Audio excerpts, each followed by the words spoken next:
السلام علیکم، میرا نام ذیشان عثمانی ہے۔ آج میں آپ سے بڑا عجیب واقعہ شیئر کرنے والا ہوں۔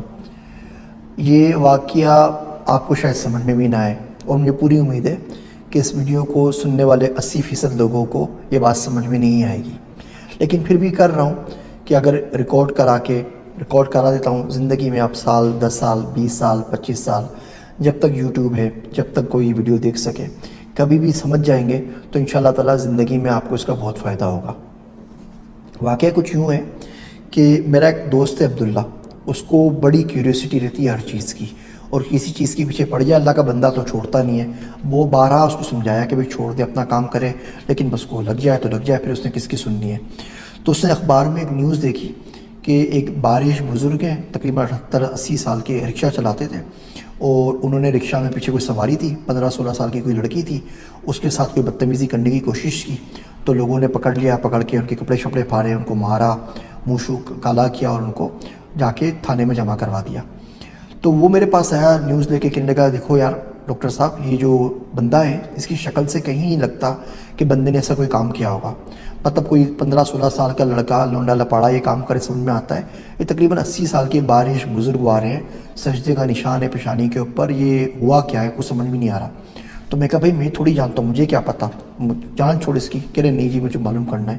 خیر اس نے فون شون لگائے، اس کے 1-2 دوست ادھر ادھر پولیس میں نکل آئے، وہ جیل میں بابا جی کے پاس پہنچ گیا، تو ان سے دوستی کی، ان سے بات چیت کی، تو مجھ سے پوچھا کیا ہوا، تو کہہ رہے میں تو بڑا خوش ہوں، میں تو اللہ کا شکر ادا کر رہا ہوں کہ کام ہو گیا۔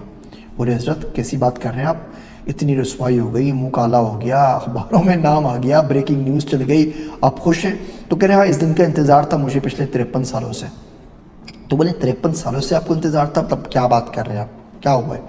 تو کہنے لگے کہ جی میں لڑکا سا تھا، ہم لوگ پشاور کے ایک نوائی گاؤں میں رہتے تھے، میرے باپ کے پاس کہیں سے پیسہ آیا تو انہوں نے ہمارا گھر بڑا بنا دیا، تو ہمارا 2 منزلہ گھر ہو گیا، اور آس پاس میں جتنے بھی گھر تھے وہ سب 1 منزلہ۔ میری عمر کوئی زیادہ نہیں تھی، 18 19 20 21 سال کی میری عمر تھی، وہ اس قسم کی عمر ہوتی ہے شرارتوں کی۔ تو میرا محبوب مشغلہ بن گیا کہ میں چھتوں پہ چڑھ کے باقی لوگوں کے گھر میں جھانکتا تھا۔ اب سب غریب لوگ تھے تو وہ ایک کمرے کے اوپر چھت ڈال دیتے تھے، باقی بڑا سارا صحن ہوتا، واش روم ہوتا، تو اس پہ کوئی چھت نہیں ہوتی تھی۔ بس میں لوگوں کو دیکھتا رہتا تھا کہ وہاں پہ کسی طرح دیکھوں۔ کچھ عرصے بعد ہمارے محلے میں گھر کے سامنے کوئی نئے لوگ آئے، تو اس میں ایک بچی آئی، تو اس کی آنکھیں بڑی اچھی تھیں۔ اب میں آنکھیں دیکھ کے بالکل اس کے اوپر، وہ عمر بھی ایسی تھی، بالکل فریفتہ ہو گیا کہ کیا خوبصورت ہوگی۔ لیکن وہ بچی جو تھی پورا کا پورا وہ برقع کرتی تھی، نقاب لیتی تھی، ہاتھ میں دستانے، پاؤں میں بھی موزے، تو کچھ بھی نظر نہیں آتا تھا، تو مجھے بڑی تمنا تھی۔ خیر ایک دن میں چھت پہ چڑھا تو دیکھا کہ وہ سامنے صحن کے اندر ٹہل رہی ہے۔ اب میری تو لاٹری لگ گئی کہ جی یہاں تو میں نے اس کا زندگی میں کبھی ناخن بھی نہیں دیکھا، آج یہ ساری کی ساری میرے سامنے موجود ہے۔ تو کہ لگا میں آرام سے اس کو دیکھتا رہا، ایک دم سے اچانک اس کی نظر میرے پہ پڑ گئی، تو بالکل وہ بیچاری شرم کے ہمارے پتھر کی بن گئی۔ اس سے کچھ نہیں بولا، لیکن میں اس کی آنکھ میں موٹے موٹے آنسو دیکھے۔ اب پتہ نہیں اس کی آنکھ میں کیا بات تھی کہ مجھے بہت گھبراہٹ ہوئی، تو میں بھاگ کے نیچے اپنے گھر کے اندر آ گیا، اور مجھے بخار چڑھ گیا۔ 4 دن تک میں بخار میں تپتا رہا۔ 4 دن کے بعد جب میں واپس اٹھا، لوگوں سے پوچھا آس پاس میں، پتہ چلا کہ وہ لوگ کرایہ دار تھے اور مکان چھوڑ کے کہیں چلے گئے۔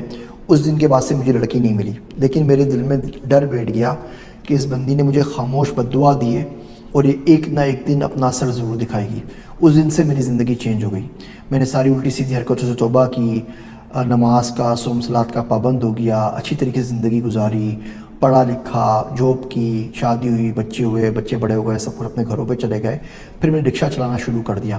اب کیونکہ میں بزرگ تھا، بوڑھا تھا، میری سفید داڑھی تھی، تو لوگ ٹرسٹ کر کے زیادہ تر بچیاں میرے پاس ساتھ اسکول بھیجا کرتے تھے۔ زندگی آرام سے چلتی رہتی تھی، اور یہ بات میرے دماغ سے بالکل نکل گئی۔ پھر ایک دن اچانک کیا ہوا کہ یہ لڑکی آئی، یہ بھی کوئی 15-16 سال کی بچی تھی، 9ویں کلاس کی، لیکن پتہ نہیں جب یہ رکشہ میں آ کے بیٹھتی، میں بیک میرر میں اس کو ضرور دیکھتا، اور میں خود اپنے آپ پہ کنٹرول نہیں کر پاتا۔ تو ایک دن میں اسی طرح لے کے جا رہا تھا اس کو، اس کے ساتھ والی سہیلیاں نہیں آئی، اکیلی تھی، تو میں نے راستے میں رکشہ روک دیا۔ اس سے پہلے میں کچھ کرتا، لڑکی نے شاید گھر میں شکایت کر دی ہوگی کہ مجھ پہ آواز مارتا ہے یا مجھے پیچھے سے دیکھتا ہے، تو اس کے رشتہ دار وغیرہ آ گئے، انہوں نے مجھے پکڑا، اور میں اس طریقے سے جیل میں آ گیا۔ تو کہہ رہے ہیں یہ بددعا تھی جو 53 سال پہلے میری طرف چلی تھی، لگی نہیں تھی، اور اس کا 53 سال سے میں انتظار کر رہا تھا، اور اگر اب یہ نہیں لگتی تو آخرت میں میرے ساتھ بہت برا ہوتا۔ تو میں تو اللہ کا شکر ادا کر رہا ہوں، جو کچھ ہونا تھا یہاں پر ہو گیا، اب کم سے کم سکون سے مر سکوں گا۔